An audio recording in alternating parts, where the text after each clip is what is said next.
Me tiene mal de la cabeza, bebé. Y decimos la merced otra vez. Prendo siempre que no les ves. Que estoy ready para que tú me des.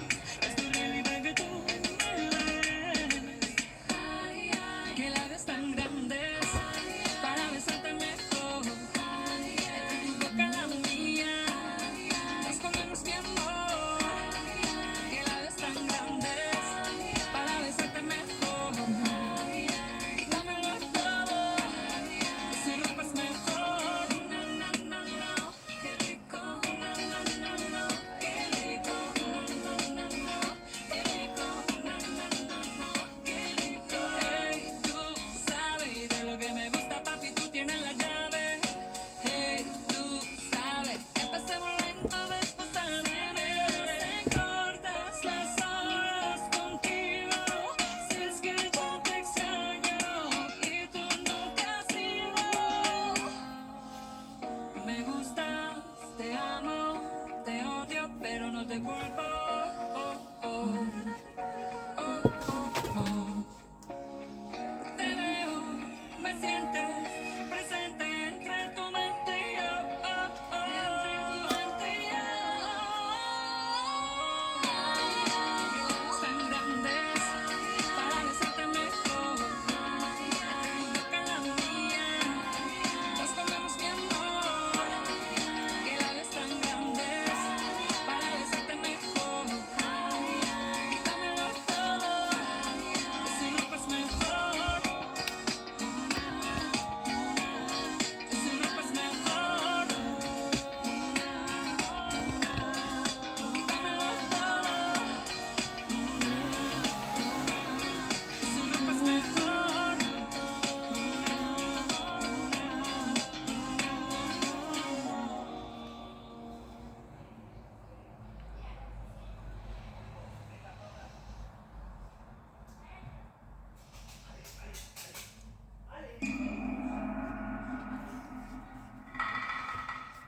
マッティアルがここ東京でも大人気です。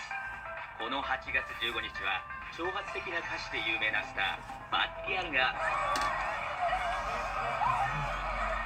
¡Patatas bravas! Què és això? Braves, me les ha regalat un noi que té la recepta d'internet. És mono. No, no, no, no, ni de conya, tia, que poden estar enverinades. Passa'm. Mira la tia, tu tens un morro. Alba, mira les vius. 11 milions? Uau. Això ho hem de celebrar, ens en anem directes a un karaoke d'aquests de Shinjuku Mataraki. Ui, no, tia. Jo vaig a l'hotel. Vull escriure. En sèrio, Alba, tia, que és la nostra última nit aquí, que demà direm a Londres. Ai, de veritat, no m'insisteixis. No siguis pesada. Tampoc fa falta que siguis tan porte. Perdona, és que de veritat que ho tinc al cap i necessito treure-ho. Doncs jo sí que hi vaig. Excuse me, sir.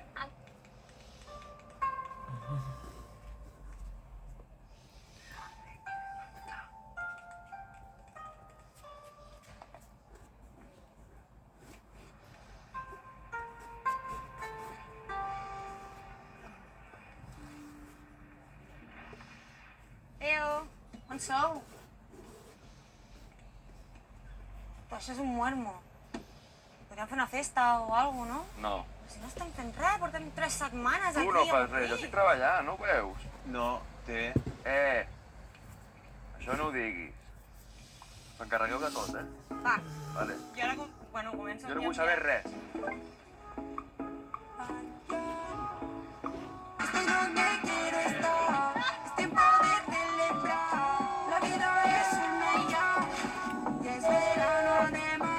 En bikini con mi cara, es tiempo de celebrar. En el agua se está nice, es verano de mar. Chavales, no os vais a creer dónde estoy hoy. Me han invitado a un catamarán y ya se ve espectacular. En serio, mirad qué cocina, no tiene ningún tipo de sentido. Es mejor que la de mi casa. Pero es que ahora voy a enseñar lo que más me gusta, lo que yo llamo la caja fuerte. ¡Ah, sí, sí! Vamos para abajo, chicos, que con esto vais a flipar. Primero de todo, yo. ¡Qué barbaridad! ¡Qué vistas! Pues chavales, estamos ahí con Gema, que está haciendo un dibujo increíble. verdad que parecéis hasta guapos, ¿eh? Es espectacular. Olga, Paul, Tony, el capitán. Javi, no gravis. Però sí és igual. Grava si vols, però no puixis res. Ja ho veurem. Estoy donde quiero estar. Tiempo de celebrar. La vida es una y ya. Ya es verano de mar. En bikini el sol me da. Es tiempo de celebrar. En el agua se está nice. Ya es verano de mar. El verano ya voy todo el día. Abre una botella y va a la playa. Hoy rica me siento suelta. Javi, conocete. No estaràs gravant res, no? Me la paso en bikini. Estoy bien así, estoy bien aquí. És que sos feliç. Amb poqueta cosa, sóc feliç. Estoy donde quiero estar. Es tiempo de celebrar. La vida es una y ya. Ya es verano de mar. En bikini el sol me da. Es tiempo de celebrar. Qué cabrones. En el agua se está nice. Ya es verano de mar. Alba, Marta, espera un moment, que no et sento un moment, eh? què estàs fent?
Todos los días convivimos con la maldad.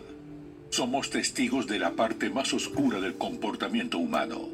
El sufrimiento provocado por un individuo a otros es algo latente en nuestra sociedad. En Investigadores Criminales nos adentraremos en ese lado oscuro de la humanidad. Traeremos a la pantalla los más perversos crímenes y trataremos de entrar en la mente de esos seres que cometen los más terribles actos. Yo soy José y el día de hoy te traigo otro caso más.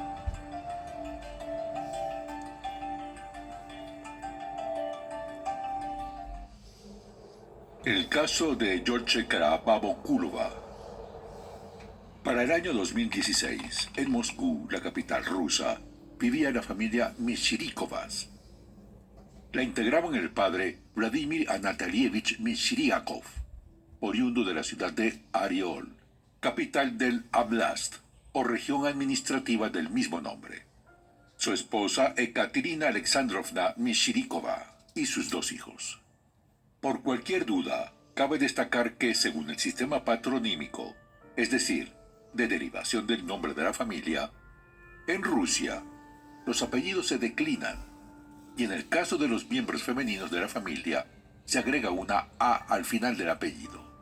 Quizás el ejemplo más conocido es el de la ex esposa del mandatario Vladimir Putin, quien durante el matrimonio se llamó Ludmila Alexandrovna Putina. Con esto explicado, sigamos con la historia. El mayor de la familia Mishirikovas, de 15 años, era hijo de un matrimonio anterior de Vladimir, y la menor, una niña de 4 años de nombre Anastasia Mishirikova, a quien cariñosamente todos llamaban Nastia. La familia se había trasladado desde hacía algún tiempo a Moscú, en busca de mejores oportunidades de trabajo e ingresos. Vladimir se había graduado en la Escuela Militar de Soborov. Era especialista en tecnologías de información y trabajaba en la Comisión Electoral Central del gobierno, mientras que Ekaterina era contadora en una compañía privada aunque algunas fuentes afirman que trabajaba en una tienda para novias. Nastia, como la llamaremos en lo adelante, nació en agosto del año 2011, en un segundo intento de la pareja para tener un hijo juntos, ya que el primer embarazo no llegó a término.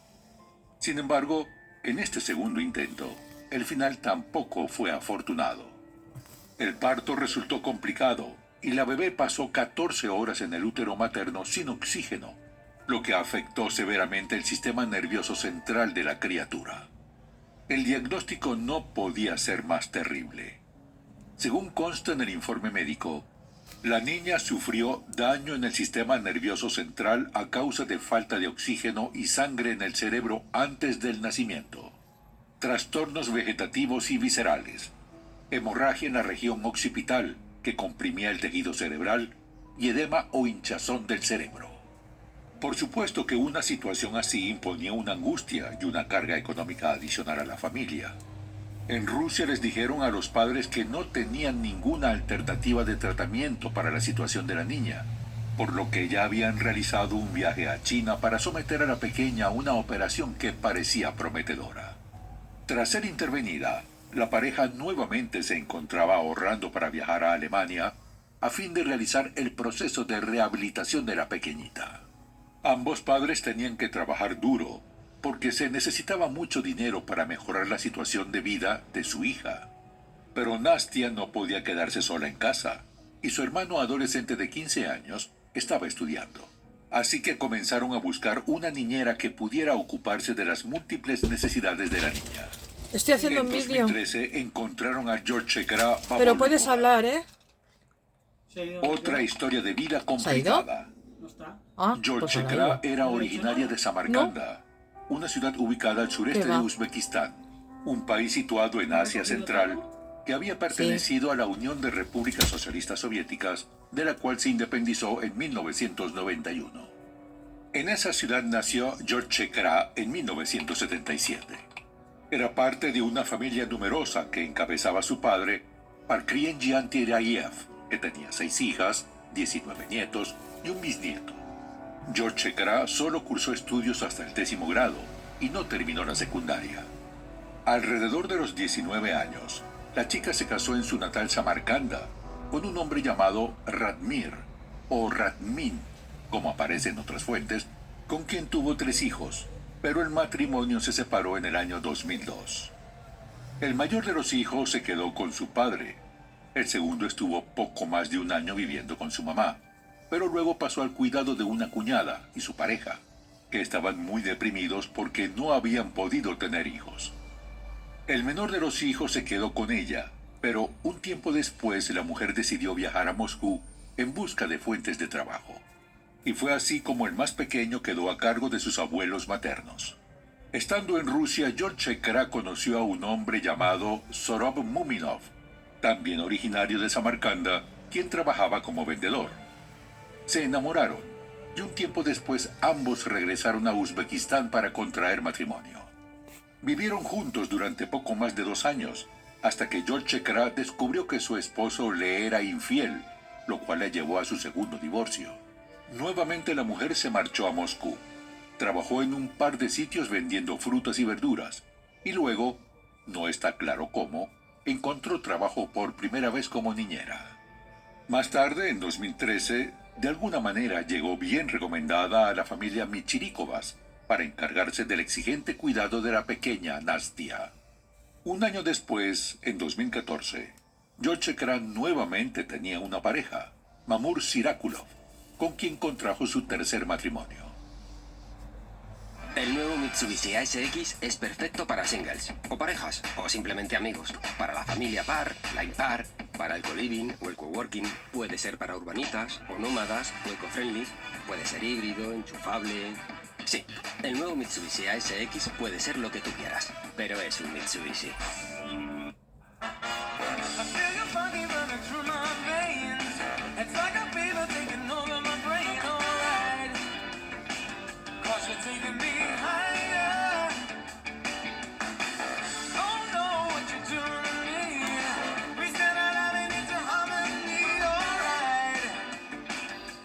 Taking me higher.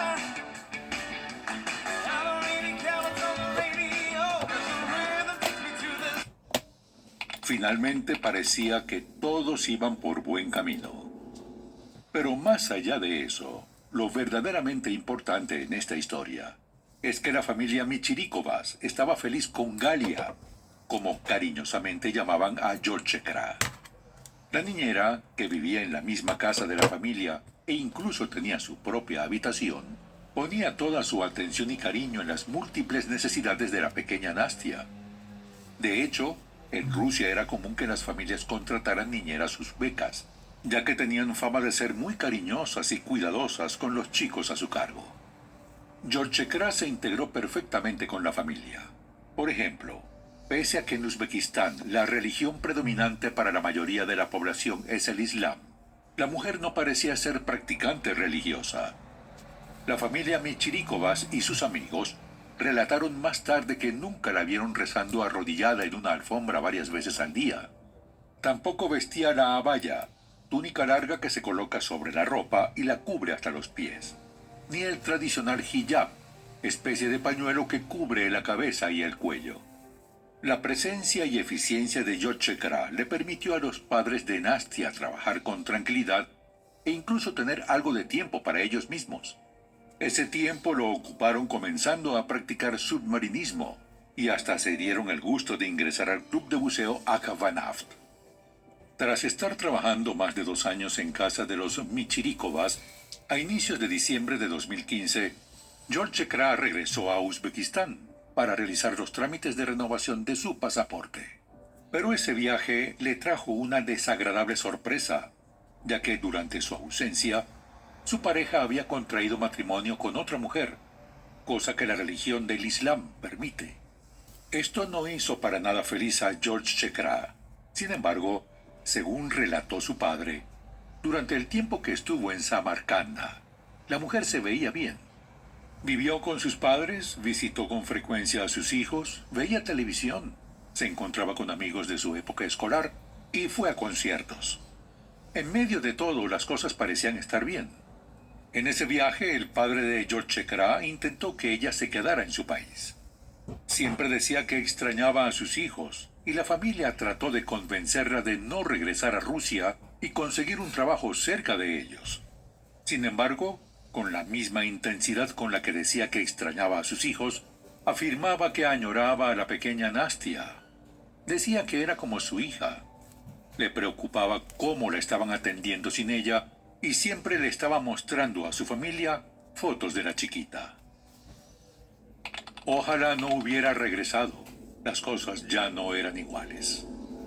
Es así como el 23 de enero de 2016, tras 25 días en su país, Georgekra viajó desde Samarcanda de regreso a Moscú y se reintegró al cuidado de Nastia, pero la familia notó que algo había cambiado en ella. La mujer les contó a sus empleadores lo que había sucedido con su pareja, que había tomado una nueva esposa. Se quejó amargamente, y en principio los padres de Nastia atribuyeron su cambio de ánimo a la depresión que le había causado lo sucedido en su vida personal. Pero pronto se dieron cuenta de que las cosas no eran tan sencillas, y el comportamiento de Georgekra comenzaba a preocuparlos. El carácter de la niñera se volvió más retraído. Estaba más silenciosa. Pasaba horas en internet, visitando páginas en un idioma árabe que la familia no entendía. Ahora se había vuelto más devota a la religión. Comenzó a extender su alfombra y a rezar como nunca antes se la había visto, aunque no llegó al extremo de cambiar sus vestimentas o a usar el hijab. Los Michirikovas comenzaron a preocuparse y decidieron hablar con ella. Querían saber si estaba cansada, si quería retirarse al menos por algún tiempo, y le preguntaron si necesitaban encontrar a otra persona, pero les aseguró que no sucedía nada y que no era necesario que la reemplazaran. Sin embargo, su comportamiento no mejoró. Seguía visitando páginas de internet extrañas y pasaba horas en las redes sociales. Un día, antes de salir de la casa, el padre de Nastia desconectó el servicio de internet, pero cuando regresaron, Georgekra había conseguido la forma de reconectarlo y estaba sumergida en su navegación en línea, en lugar de prestar atención a la niña de apenas 4 años y con necesidades especiales. La situación se volvió insostenible para los padres de la pequeña, que decidieron iniciar la búsqueda de otra persona para sustituir a la niñera. Pensaron que el proceso no les tomaría más de un par de semanas, tiempo en el cual redoblaron la atención sobre su indefensa hija. Lamentablemente, el reemplazo no llegaría a tiempo.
Nadie podía imaginar lo que estaba a punto de suceder.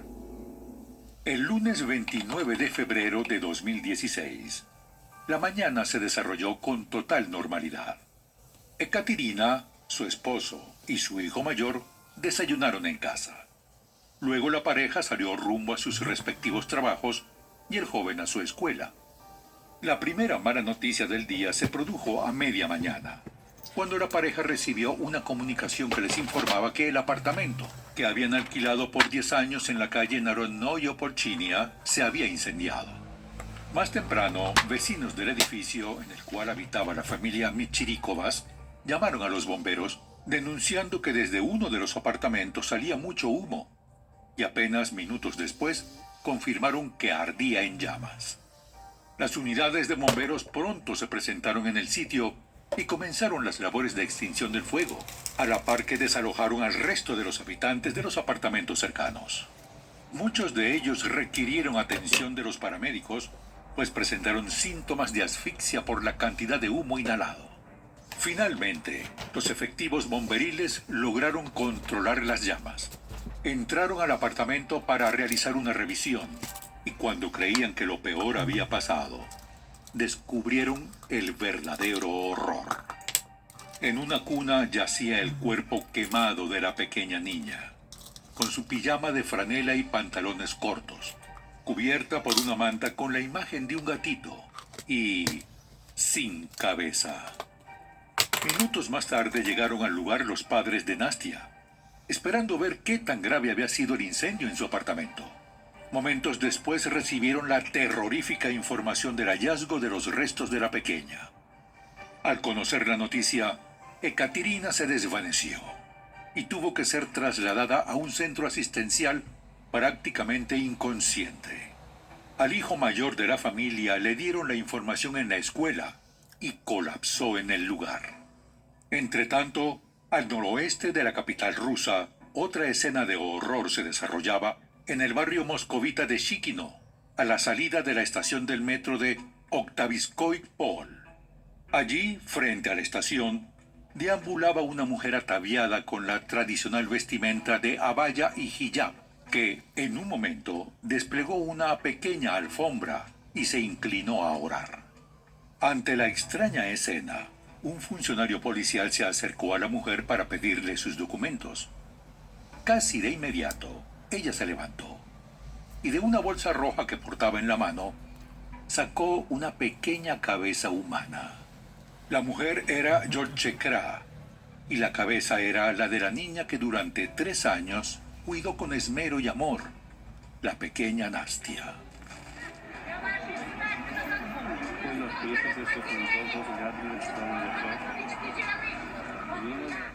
De inmediato, George Kra comenzó a vociferar que iba a explotar.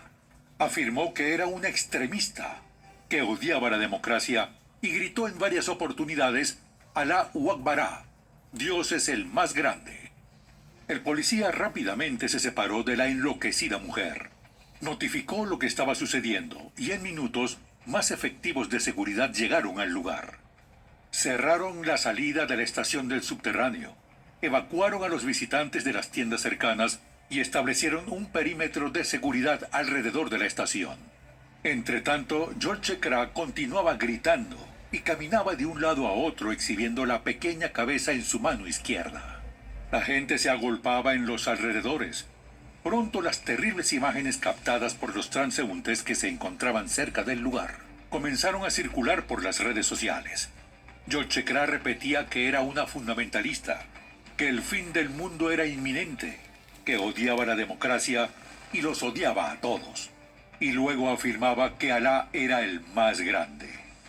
Los funcionarios de seguridad actuaban con precaución en vista de que ella vociferaba que iba a explotar. Se temió que se tratara de un lobo solitario, extremistas que actúan completamente solos por iniciativa propia. También pensaron que podía ser una de las llamadas viudas negras de Chechenia, las conocidas como Shadidka, en su mayoría mujeres que habían quedado viudas en los enfrentamientos entre las fuerzas rusas y chechenas.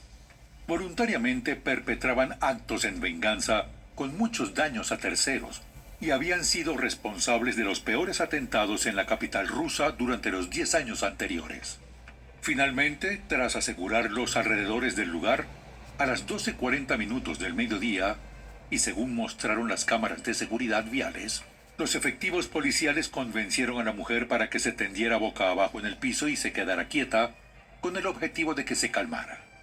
Tras unos tensos minutos, al notar que estaba más tranquila, le ordenaron que se levantara y caminara lentamente hacia ellos. George Kra obedeció y tras unos pasos, un oficial se le acercó y con una maniobra la lanzó al piso para controlarla, cosa que logró. Mientras tanto, la cabeza que llevaba en la mano rodó por el piso. Así llegaron a su fin alrededor de 20 minutos de terror.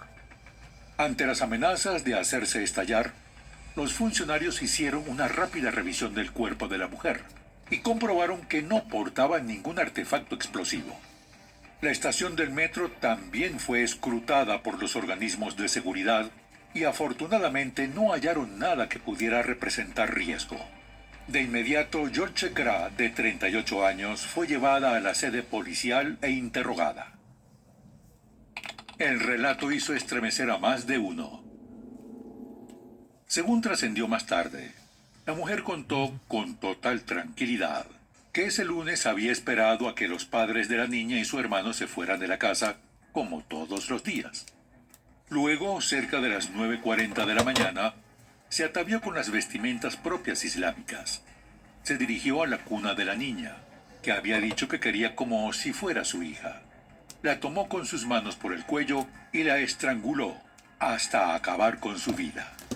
Luego fue a la cocina, agarró un cuchillo grande, separó la cabeza del cuerpo y la metió en la bolsa plástica. Después roció el apartamento con un combustible, al parecer proveniente de una lámpara de aceite. Prendió fuego al lugar y se marchó. Esta versión tenía sentido y coincidía con la dimensión de los daños extremos que presentaba la vivienda.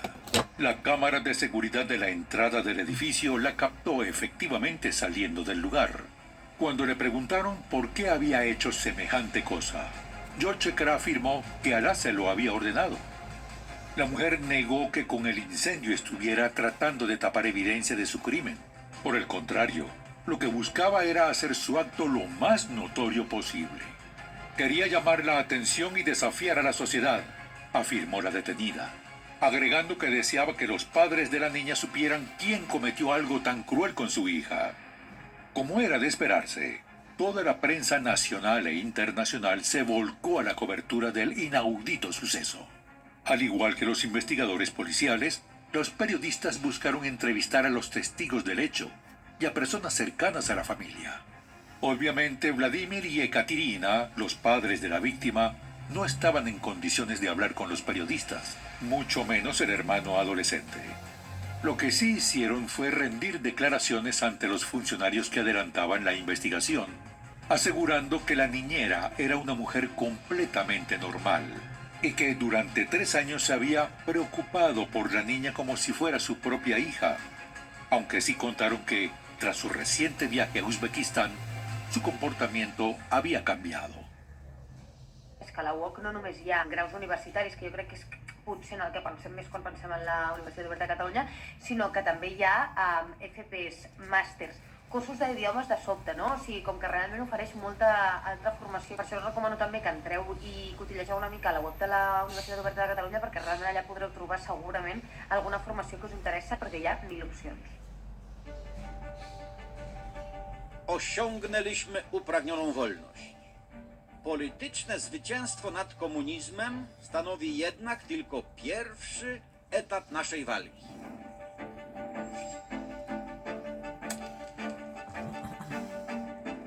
Historyczny zwrot, który dokonał się w Polsce, był spowodowany dążeniem do Europy. Zostaliśmy od niej odcięci z chwilą wybuchu II wojny światowej. Nasze działania odgrywają istotną rolę w dalszych przekształceniach Europy Wschodniej.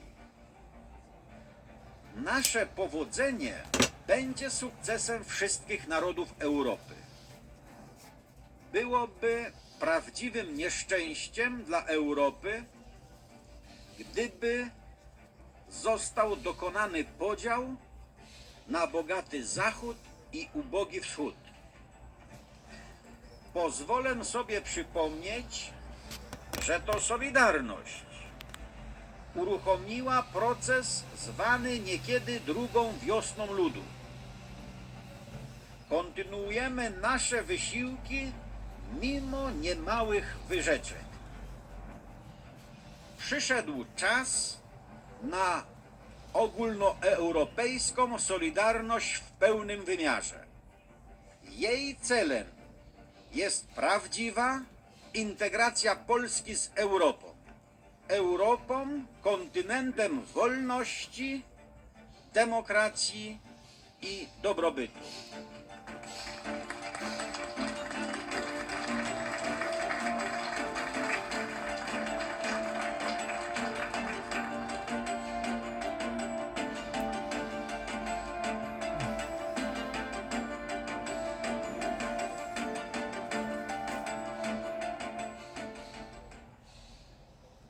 Se inicia la investigación, ¿terta o demente? Sobre ese dato y el origen del sorprendente cambio, las autoridades iniciaron una investigación más detallada. Así supieron que el hijo mayor de Yolchekra, llamado Rakhmachiwa, de 19 años, había estado en Rusia durante un tiempo el año anterior y a finales de noviembre regresó a su país. Se informó que Rakhmachiwa fue detenido en Samarcanda, y aunque nadie lo especificó, suponemos que fue a solicitud de las autoridades rusas, bajo el supuesto de que su madre pudo haber estado influenciada por alguna célula subversiva para realizar el crimen. Buscaban que su hijo diera información acerca de las personas con quienes había estado hablando la mujer. Mientras tanto, las cadenas de televisión reproducían las distintas imágenes captadas por los espectadores del hecho. Esas mismas imágenes y testimonios fueron usados luego por la justicia para reconstruir los sucesos de ese día. Cabe destacar que las televisoras estatales no transmitieron el hecho, algo que fue criticado, pero que el gobierno justificó afirmando que las imágenes eran demasiado monstruosas. Entre las primeras cosas que salieron a la luz en el caso, fue que Yolchekra estaba registrada en el Servicio Federal de Migración y tenía residencia legal en Rusia, pero no contaba con el permiso para trabajar en el país. También se supo que las autoridades sospechaban que la mujer pudo haber actuado bajo los efectos de alguna droga o que estaba mentalmente desequilibrada, por lo que fueron ordenados exámenes toxicológicos y psiquiátricos de la detenida. Apenas 16 horas después de su aprehensión, fuertemente escoltada por la policía, regresó a la escena del crimen para hacer la reconstrucción de lo sucedido. La prensa se agolpó en los alrededores del edificio para captar las imágenes de la mujer que, en todo momento, lució tranquila y segura. No se veía afectada y mucho menos arrepentida. Estaba plenamente consciente de lo que sucedía. Pudo dirigir a los funcionarios al edificio, luego el apartamento ubicado en el 5º piso. Allí describió dónde se encontraban las cosas dentro del hogar, ahora completamente destruido. Con absoluta calma, explicó que se quitó la falda y la tiró a la basura. Luego se puso la ropa que usaba la gente de su religión para orar. Dijo que una voz le ordenó vestirse así. Luego señaló la cuna de la niña. Dijo que allí la mató. Ofreció a las autoridades cada mínimo detalle de sus acciones para quitarle la vida. A su salida del edificio, la mujer fue subida rápidamente a una unidad policial, mientras vecinos y pobladores le gritaban. En las grabaciones se escuchó claramente la voz de una mujer que clamaba que le quitaran la cabeza, porque eso era lo que se merecía. En sus declaraciones, amigos de la familia describieron a la detenida como una mujer amable, modesta y sensata. La mayoría sostuvo que jamás la vieron vestida como el día del asesinato, ni rezando o en alguna actitud sospechosa, aunque algunos más cercanos afirmaron que sí tenía esas vestimentas en su closet, pero que no las usaba y que no parecía muy religiosa. Sin embargo, ocasionalmente daba la impresión de estar rezando en silencio. Todos aseguraron que la mujer era tratada como parte de la familia y se sentía como tal, e incluso los había acompañado en el verano a un viaje de esparcimiento a la localidad de Orlov. Los allegados a la familia organizaron una recolección de fondos a través de las redes sociales para ayudar a los Mishirikovas, que no solo perdieron a su hija, sino también absolutamente todas sus pertenencias cuando la mujer incendió el apartamento que alquilaban.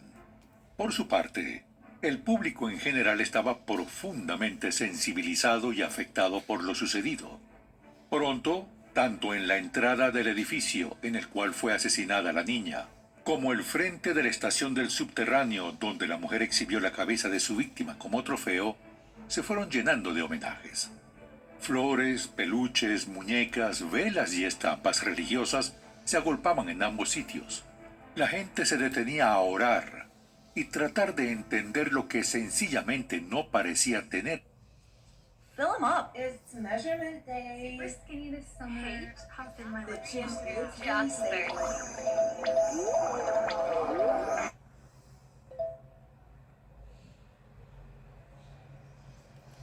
Explicación. Muchas personas estaban profundamente afectadas y no podían esconderlo. Entretanto, las investigaciones buscaban determinar el motivo que había llevado a la apacible niñera a perpetrar semejante monstruosidad. Una primera versión reseñada por la prensa 2 días después de los hechos afirmaba que los investigadores rusos se encontraban en la búsqueda de 2 hombres vinculados a un grupo extremista internacional. Sus nombres habían sido guardados por Yolchekara en la libreta de direcciones de sus dispositivos digitales durante los días que estuvo en Samarcanda. La teoría de los investigadores en aquel momento era que la mujer había actuado influenciada por estos 2 cómplices que estaban siendo buscados. De hecho, en la primera presentación de la niñera ante el Tribunal de Distrito de Prisnivskia en Moscú, los investigadores dijeron que creían que no había actuado por iniciativa propia y que los presuntos cómplices, a quienes consideraban específicamente los instigadores, estaban prófugos. Poco antes del inicio de la audiencia, mientras la prensa aún se encontraba en la sala de sesiones, Yolchekara hizo declaraciones incoherentes en las que mezclaba insultos con una retahíla de discursos proféticos. Pronunció frases como «Alá enviará un segundo profeta para traer noticias de la paz. Hola a todos». Y luego de decir eso siguieron afirmaciones como «Tengo hambre. Voy a morir en una semana». es el fin del mundo y me prohibieron comer. Todas esas afirmaciones sin sentido estaban acompañadas por constantes saludos sonrientes a las cámaras de los representantes de la prensa. Durante parte de la audiencia, al ser interrogada y con total tranquilidad, George Kra afirmó que había matado a la niña porque Alá se lo ordenó. Eso fue lo mismo que le dijo a los periodistas que le preguntaron qué le había movido a cometer tan atroz crimen. Durante la audiencia, sentada en la jaula en la que son ubicados los acusados, se pudo ver a George Kra tranquila y sonriente. Saludaba a las cámaras que la enfocaban, hacía gestos, bostezaba y solo a ratos parecía realmente interesada en la sesión que se desarrollaba a su alrededor. Sin embargo, la información oficial afirma que la mujer se comportó de manera educada y respondió precisa y rápidamente a las interrogantes que le fueron formuladas. E incluso, ante preguntas, detalló que tenía 3 hijos de 20, 19 y 16 años de edad. George Kra también contó que había sido tratada en un centro de salud mental en su natal Samarcanda durante 12 años. Y cuando fue interrogada sobre cuál había sido su diagnóstico, la mujer respondió que había estado despierta durante 24 horas continuas. Se conoció que también solicitó un intérprete, afirmando que no hablaba bien el ruso, aunque en las declaraciones policiales se desempeñó con fluidez en ese idioma. La justicia se pone en espera. Siendo considerada por la defensa como demente y por la fiscalía como posible extremista dispuesta a todo, la jueza a cargo determinó que el proceso penal sería postergado hasta una nueva presentación ante el tribunal, el 29 de abril. Se ordenó igualmente que la acusada permaneciera detenida durante ese lapso al considerar que representaba un peligro real para la vida y la salud de las personas, sobre todo de los niños. Igualmente se resolvió que la mujer debía acudir a que le hicieran los exámenes psiquiátricos correspondientes para determinar su verdadero estado de salud mental. La acusada no puso ninguna objeción. De cualquier manera, el viernes 4 de marzo la mujer fue formalmente acusada por 3 cargos: asesinato, incendio premeditado y hacer afirmaciones falsas a sabiendas sobre un acto de extremismo. No pasó mucho tiempo para que se colara a la prensa parte del interrogatorio realizado por las autoridades a George Kra tras su detención. En el video, aparentemente grabado dentro de la estación de policía y que salió a la luz apenas 3 días después de los hechos, ella afirmó que quería mudarse a Siria, pues quería vivir en una ciudad musulmana, donde las mujeres se vistieran de forma apropiada, pero sostuvo que no tenía suficiente dinero para irse. El efectivo policial que conversó con ella le preguntó acerca de sus propios hijos, y la mujer respondió de forma despectiva que no los necesitaba, que ellos no leían el Corán y no rezaban. En ese mismo interrogatorio afirmó que había comenzado a planear el asesinato aproximadamente un mes antes de perpetrarlo y que estaba motivada por los bombardeos de Rusia en Siria. Кому ему? А кто стрелял? Бомбит самолет. Почему мусульманы, почему вы бомбите, почему никто ничего не говорит? Они тоже жить хотят же. Они тоже жить хотят. Смотрите, маленький ребенок. Поэтому ты убил ребенка? Да, поэтому отомстила. Pese a que ella se autoproclamaba fundamentalista, los investigadores al final no encontraron ningún vínculo con agrupaciones subversivas, y todo parecía indicar que la mujer padecía de un desorden mental y había sufrido un brote psicótico. De hecho, tras divulgarse los videos del interrogatorio, el portavoz del Comité Federal de Investigaciones de Rusia, Vladimir Markin, se apresuró a publicar una comunicación solicitándole a la colectividad que no se alarmara ni se dejara perturbar con las declaraciones difundidas. Afirmó que la mujer no estaba en su sano juicio y que tenía un largo historial de esquizofrenia. En la carta, el funcionario explicó que la gente comete tales crímenes en momentos cuando los síntomas de la enfermedad son extremadamente agudos y es posible escuchar las explicaciones más increíbles y delirantes de sus motivos. Agregó que si alguien tenía que estar pensando seriamente en sus declaraciones en ese momento, eran los profesionales de la salud mental.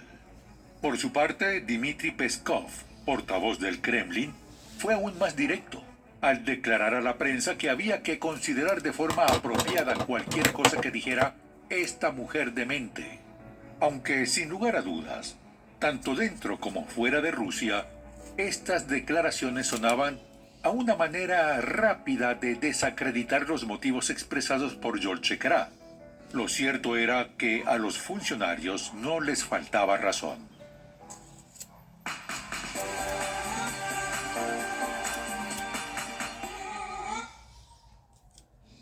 Un secreto bien guardado. En virtud de lo insólito de las acciones de Yolchekra, tanto las autoridades como los periodistas buscaron posibles antecedentes de problemas mentales. Según la agencia de noticias Interfax, a la solicitud de los investigadores rusos, sus colegas en Uzbekistán informaron que, años antes, había sido diagnosticada con esquizofrenia. La Clínica Regional de Enfermedades Mentales de Samarcanda remitió a las autoridades rusas un informe en el que confirmaba que la detenida había estado con ellos en el año 2002, pero desde entonces no la habían vuelto a ver y tampoco habían recibido informes sobre problemas con la mujer. Según relató a la prensa el padre de la mujer, a inicios de la década del 2000, su hija comenzó a escuchar voces y su comportamiento se volvió errático. En aquel momento, los especialistas que la atendieron en Samarcanda abrieron una historia clínica y la dieron de alta. Pero unos días después, ella nuevamente dijo que había escuchado voces. De acuerdo con el relato realizado por Bakriedien Tirayev, el padre de Yolchekra, las cosas empeoraron.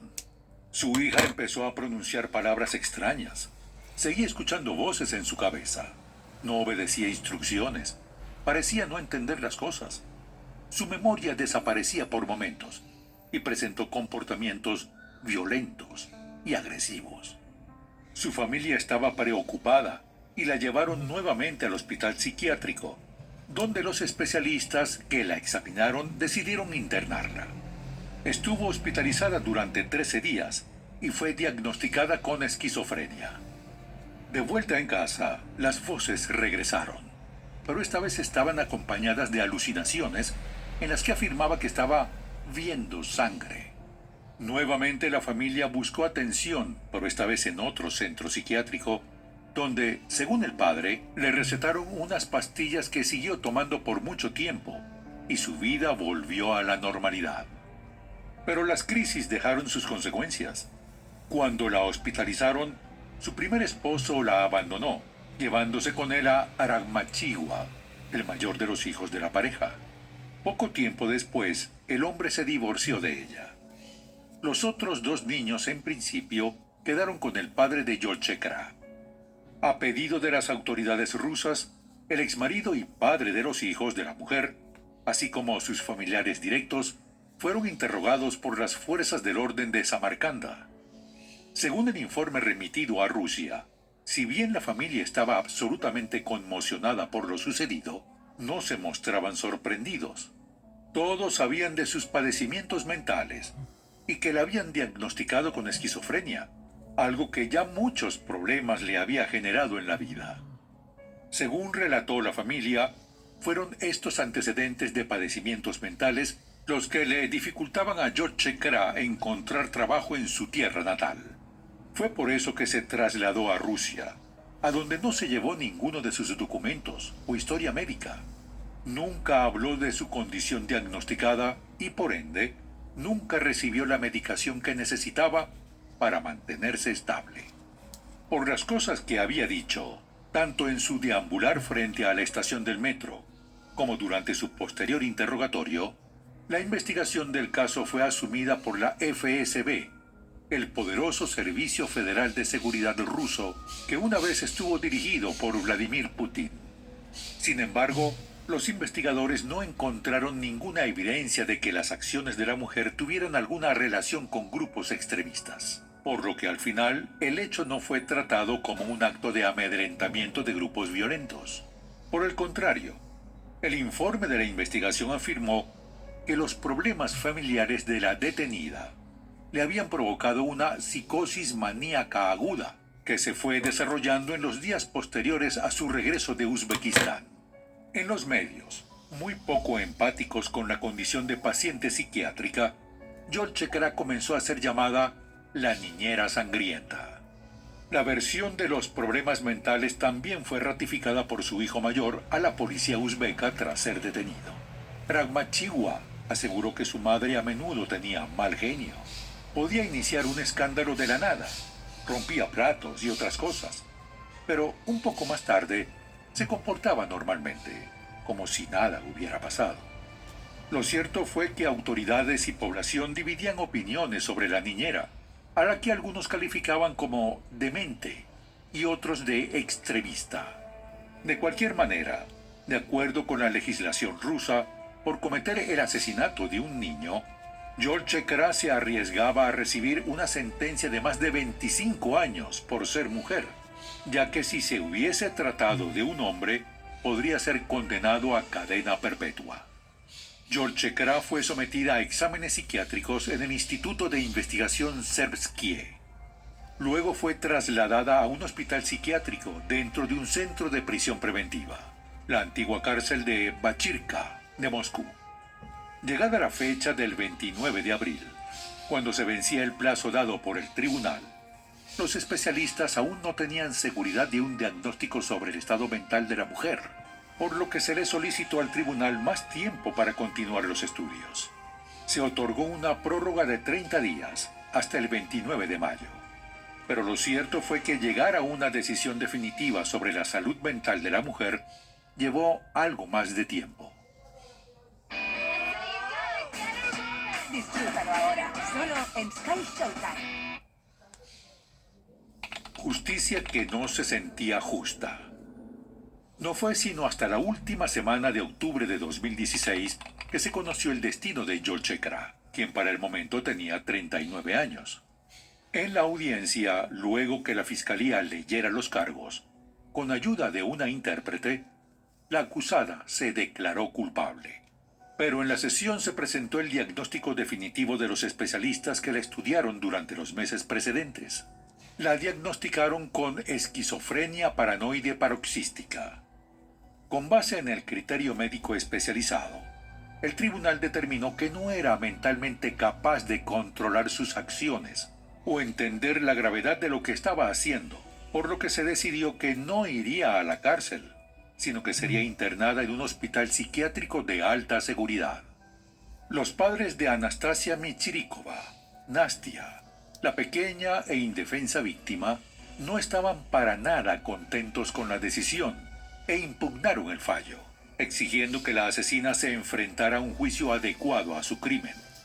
Ekaterina Michirikova, la madre de Nastia, afirmó que su familia no podía sentirse segura, porque durante la investigación, la antigua niñera había testificado que su intención real era matarlos a todos ellos. El líder opositor ruso, Alexei Salvania, apoyó al matrimonio. Aunque no encontramos reseñas de la decisión sobre esta impugnación, por los posteriores acontecimientos deducimos que fue denegada. Y por el contrario, los padres recibieron nuevos golpes de la justicia. Por lo que hemos visto en otros casos, tragedias como estas unen más a un matrimonio o lo destruyen. En este caso, amigos de la pareja afirmaron que, durante un tiempo, Ekaterina y Vladimir se separaron, pero luego regresaron a vivir juntos. Con el dinero que sus amigos recaudaron, los Michirikovas se mudaron a otra zona de Moscú, dieron la inicial de otro apartamento y tomaron una hipoteca. Pero, al parecer, para Vladimir superar lo sucedido fue muy difícil, y algunas versiones afirman que comenzó a beber. Lamentablemente, Vladimir no vería el final de la historia, ya que en abril de 2018, a 2 años del asesinato de su hija, enfermó gravemente con una meningitis, que en solo 5 días después de ser hospitalizado, acabó con su vida. Su cuerpo fue sepultado junto al de Nastia. En marzo de 2021, apenas 5 años después de los hechos, el abogado de George Kra confirmó a la Agencia Nacional de Noticias rusa que su clienta había cumplido tratamiento en un hospital psiquiátrico en la localidad de Kazán y había sido dada de alta, pues los médicos rusos aseguraron que la mujer estaba curada del trastorno psiquiátrico crónico que la impulsó a perpetrar el abominable crimen.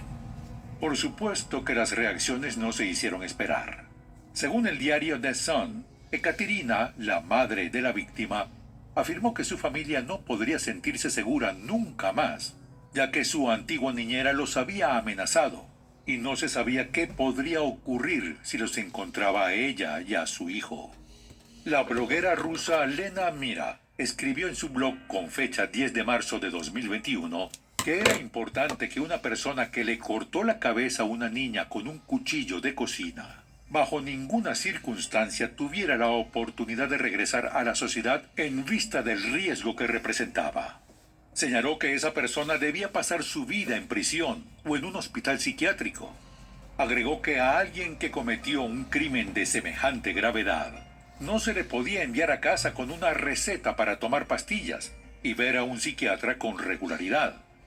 Y concluyó, con evidente molestia, que en Rusia hacer algo así era posible. Un psiquiatra de nombre Artem Gilien también elevó su voz tras conocer la noticia. Basado en su experiencia, afirmó que con la esquizofrenia las recaídas siempre son posibles. Agregó que es imposible evitarlas al 100%, y que solo es posible minimizar dichas recaídas. Ante ese cuadro, indicó que, después de ser dados de alta del hospital, estos pacientes necesitan estar bajo una supervisión especial.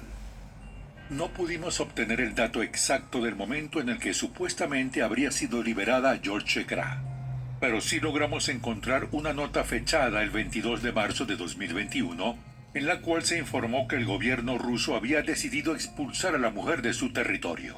El escueto comunicado decía que el Ministerio del Interior había tomado una decisión sobre la inconveniencia de la estancia de la persona especificada en la Federación Rusa.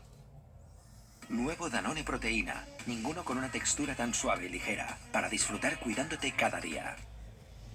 La vida cambió para todos.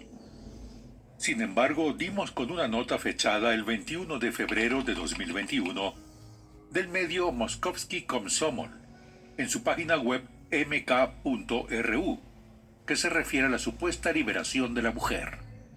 Un periodista de ese medio entrevistó a la madre de George Kra, quien contó que su marido, tras lo sucedido con su hija, sufrió un accidente cerebral que le dejó medio cuerpo paralizado y murió en 2019. Para 2021, la madre vivía junto al hijo menor de George Kra y estaban a la espera de que la mujer, supuestamente curada, fuera deportada. Afirmó que en 2020 visitó a su hija en el centro psiquiátrico donde se encontraba recluida y fue entonces cuando ella le dijo que estaba muy ansiosa de regresar a su casa natal y los médicos solo esperaban la orden de deportación para autorizar la salida. Ante la pregunta del periodista acerca de qué planes tenía la madre para cuando George Kra regresara, la mujer afirmó que haría que se quedara en la casa y se ocupara de las tareas del hogar y la jardinería. El apartamento en el que sucedieron los hechos fue reparado y la dueña se lo vendió a una mujer de negocios que tenía una hija sin decirle lo que había sucedido ahí, algo de lo que se enteró un mes después de mudarse. La nueva propietaria se había endeudado con una hipoteca para comprar el lugar y no tenía alternativa. Obligada por las circunstancias a quedarse, recurrió a un sacerdote para que bendijera el apartamento. Ekaterina no abandonó a su hijastro y se dedicó a su crianza y educación. Pero el destino tenía otros planes para la mujer. Y 2 años después del fallecimiento de su esposo, apareció en su vida un antiguo amigo de ella y de Vladimir, llamado Andrei. Y tras una historia un tanto larga que no viene al caso, basta con decir que Ekaterina y Andrei terminaron casándose. Tuvieron una hija hermosa, perfectamente sana, y se mudaron, junto al hijo de Vladimir, a una excelente casa de 2 plantas. El hijastro de Ekaterina cumplió la mayoría de edad. Se graduó de la secundaria con honores e ingresó a la Academia de Medicina Militar. Tras los dramáticos hechos de la muerte de la pequeña Nastia, el defensor de menores ruso, Pavel Astahov, hizo recomendaciones en su cuenta de Twitter. Llamó a los padres a ser más precavidos a la hora de contratar a cualquier persona que pueda entrar y salir libremente de su hogar y a la cual le confíen aspectos vitales de la familia. Indicó que, en especial, cuando se trata de contratar una niñera, es necesario asegurarse al menos de su estado mental. Sugirió exigir que la persona seleccionada para cuidar a un niño se someta a un examen médico para obtener un certificado de psiquiatría. Para el momento en que estamos realizando este video, desconocemos dónde y en qué estado se encuentra Yolchekra actualmente. Pero, sin lugar a dudas, esperamos que no tenga una recaída, pues ya sabemos las posibles consecuencias.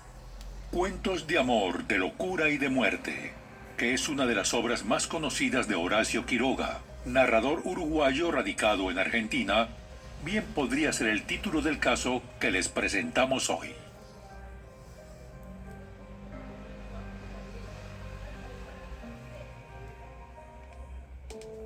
Y bueno, querida audiencia, hasta aquí una investigación más. ¿Qué opinan del caso de hoy?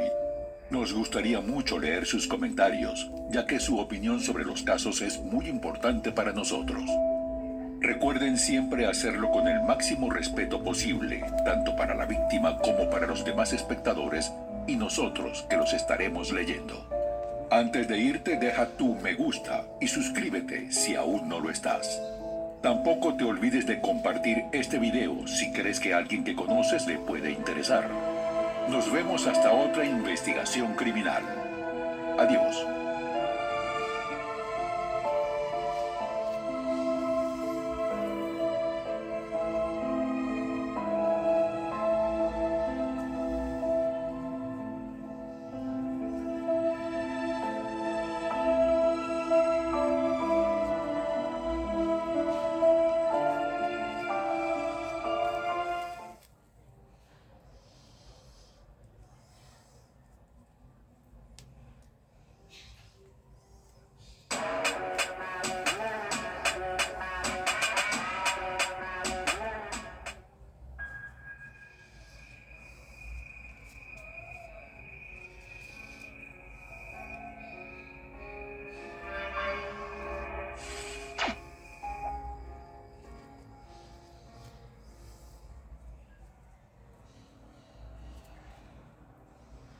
Obsesión macabra. Historia escrita por Laura A.B.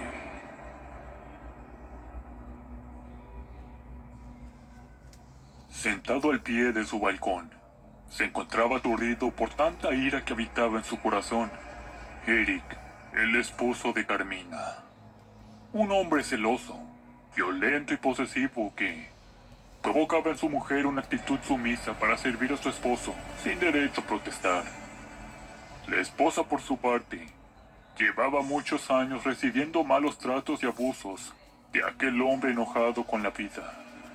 De alguna manera tenía que desquitar esa amargura que traía acumulada por dentro. Entre violencia verbal y física, Carmina seguía creyendo que su esposo algún día iba a cambiar. Es por los niños, pensaba. Un día inesperado, Eric llegó borracho del trabajo. Había ido a gastar las únicas monedas que tenía para darle de comer a su mujer e hijos. Pero como era de esperarse, aquel hombre que se sentía abatido por la vida, se gastó sus centavos bebiendo alcohol en la vieja cantina del pueblo. Cuando ya no tenía más monedas para seguir consumiendo, levantó su viejo sombrero y se dirigió a su casa caminando, sin poder mantener el equilibrio de su cuerpo. El alcohol le había provocado severas visiones. A cada paso que daba, sentía que alguien lo iba acompañando. Hasta que, con los nervios de punta acumulados, se dio la vuelta y preguntó en medio de la nada: ¿quién anda ahí? Nadie le respondió, provocando que desde su interior se escupieran 1000 maldiciones. Al llegar a casa desorientado, miró en la reja a su esposa que tendía al vecino de al lado. Furioso le gritó palabras obscenas, asustando a su mujer, que entró de inmediato a la casa. El vecino apenado se dio la vuelta, olvidando eso tan importante que tenía que decirle a Carmina. Entre gritos y violencia verbal, Eric descargaba su ira interminable, haciendo sentir a su mujer que era una simple basura, pues aunque se la pasaba dándole una vida de maltrato, Eric no podía imaginar una vida sin Carmina. Había sentido celos acumulados desde que vio cerca al vecino. Entonces recordó una plática con su amigo el brujo del cerro, donde podía hacer cualquier favor que le pidieran a cambio de un objeto de valor. Su amigo el brujo vivía en lo alto del cerro, el cual no había visto desde ya hace tiempo. Tuvieron ciertas diferencias en una época por una mujer, y eso a Eric no se le había olvidado nunca. El brujo, llamado Regino, era de armas tomar. Se consideraba un hombre muy peligroso, porque decían que le había vendido su alma al diablo. Por alguna razón, se seguía conservando mucho más joven que Eric. A la mañana siguiente, después de una intensa resaca, insultó a su mujer durante el desayuno. Le dijo que no deseaba estar con una golfa. La mujer, con lágrimas en los ojos, trataba de explicar que no estaba haciendo nada malo, pero era inútil, porque los oídos de Eric, al parecer, se volvieron sordos a las súplicas de su esposa. Furioso de la insistencia de Carmina, salió de la cocina y se dirigió a su cuarto para tomar un anillo de oro puro, propiedad de su mujer. Era el único recuerdo que tenía de sus padres cuando ellos murieron. Eric vendió todos sus bienes y Carmina logró rescatar ese preciado objeto. En pocas palabras, tenía un significado sentimental y por ende era muy valioso para ella. Sin que su esposa se diera cuenta, guardó el anillo en su chaqueta y fue a visitar a su amigo el brujo. Cuando llegó a su casa, golpeó violentamente la puerta, como era su costumbre. Su amigo el brujo gritó: ¿Quién anda ahí?, por detrás de la puerta. Cuando abrió se dio cuenta que era su amigo Eric. Hizo una mueca de desprecio y preguntó qué se le ofrecía. Herbolium Mega Mastera. Mega impacto, mega volumen, ligera como el aire, de L'Oréal París. El hombre, que aún se encontraba alcoholizado, escupió un poco de saliva en el suelo y mostró el anillo al brujo. Maravillado por el objeto de gran valor, supuso que Eric quería un trabajo realizado. Sin embargo, dudaba de cumplirle ese favor. ¿Por qué? No se sabía. Eric miró a su amigo mostrando el anillo. Quiero que aún después de la muerte, ella nunca pueda liberarse de mí. No se sabía por qué Eric pedía ese favor, si se mostraba un hombre muy sano para pensar en la muerte. Sin embargo, él temía estar desmejorando por tanto alcohol consumido los últimos años. Su amigo el brujo hizo una expresión burlona, pero Eric nuevamente insistió que le hicieran ese trabajo, a cambio de ese hermoso anillo.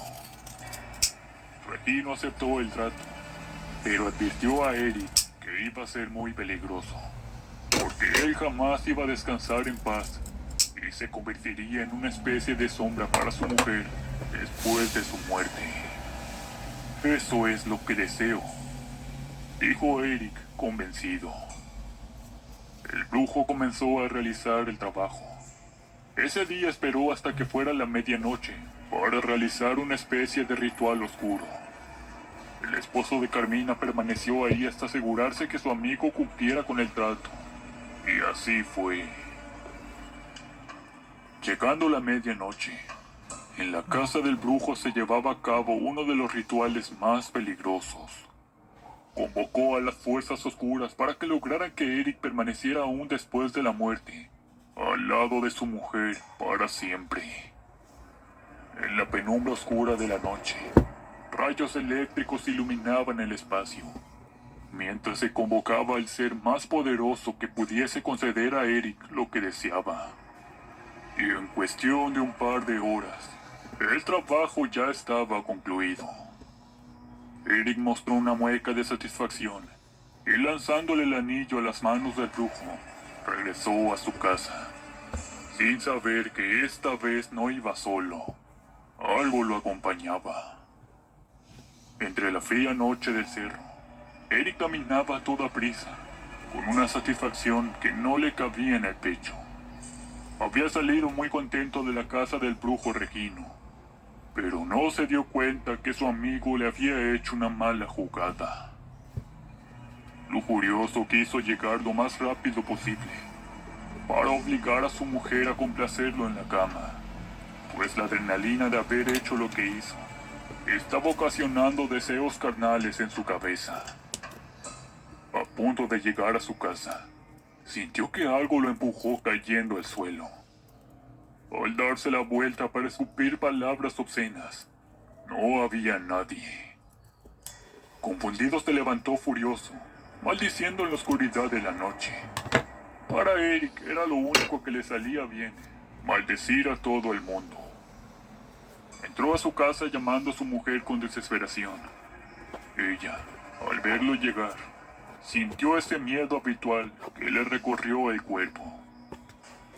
Y se preparaba para escuchar insultos de su esposo, o en su caso, recibir una fuerte paliza.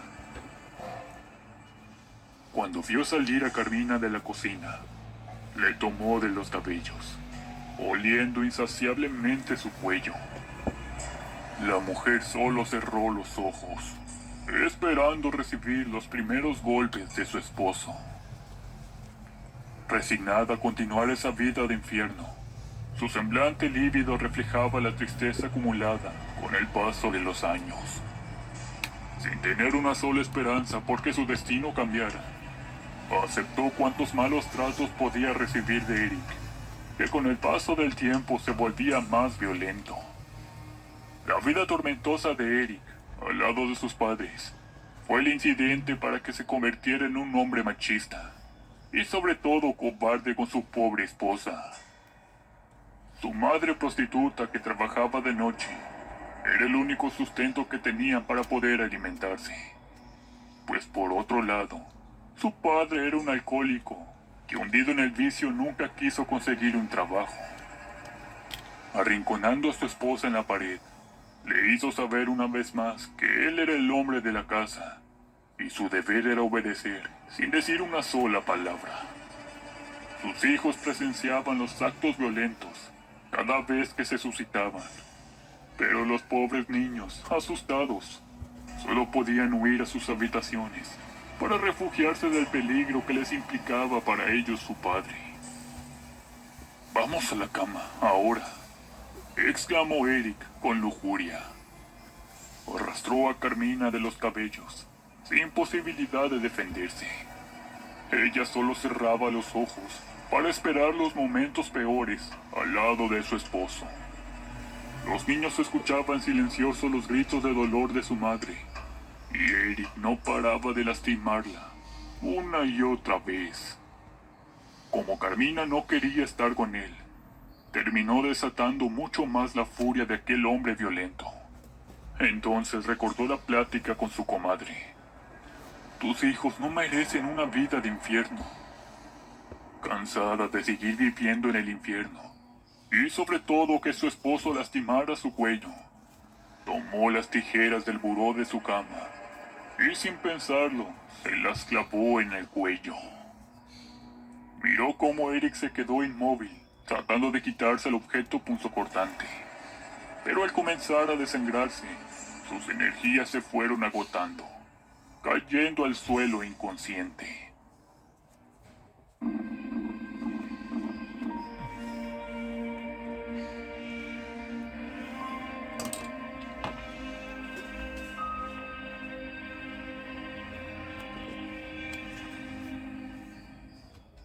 Sus ojos se quedaron abiertos, pero aún tenía signos vitales.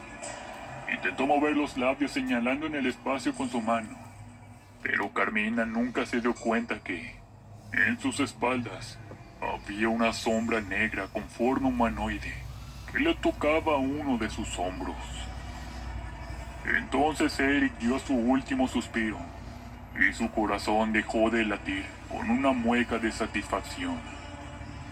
Carmina permaneció inmóvil. Había matado a su esposo y tenía miedo de ir a la cárcel. Pero algo ocurrió de repente que le hizo expresar una mueca de alegría.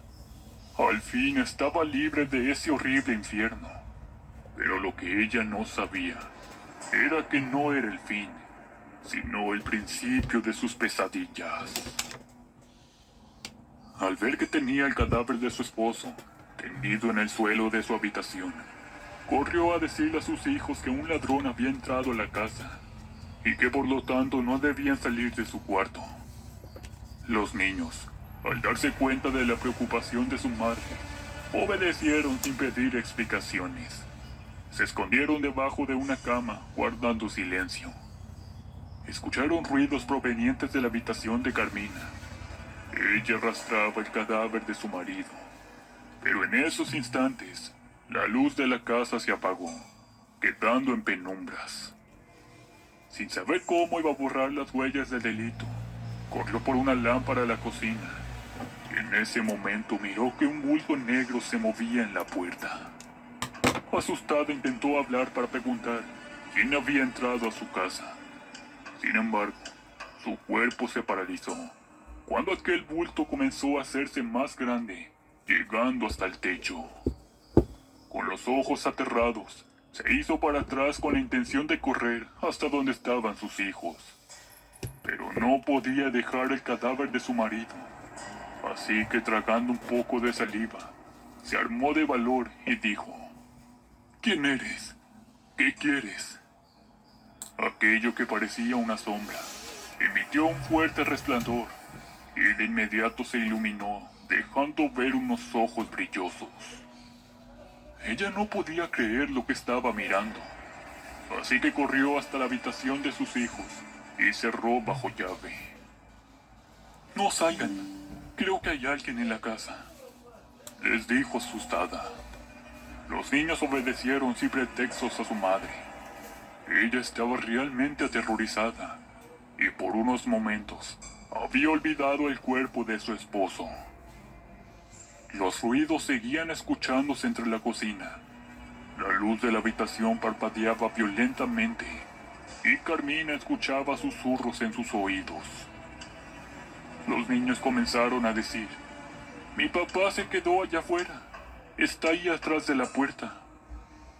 Cuando Carmina escuchó decir a sus hijos que Eric estaba fuera de la puerta, se quedó mirando que alguien caminaba por debajo de la rendija. Era como si una sombra se moviera de un lado para otro, sonando el tacón de sus zapatos en la loseta del piso. «Ábrele a mi papá, mamá. Está ahí afuera», decía Javier, el más pequeño. Pero Carmina sabía que era imposible que fuera su esposo, porque él estaba tendido en el suelo de su habitación sin vida. Pero de pronto, su cuerpo quedó paralizado, al momento que escuchó detrás de la puerta la voz de Eric, quien la llamaba furioso. «Abre la puerta, inútil». Carmina no lo podía creer. Habría jurado que su esposo estaba muerto, y ella misma arrastró su cadáver para deshacerse del mismo. Con un respiro profundo, se fue arrimando hasta donde se encontraba la puerta para colocar su oído. En segundos ya no se escuchaba nada, y la luz de la casa regresó inesperadamente. Abrió lentamente la puerta, le dijo a sus hijos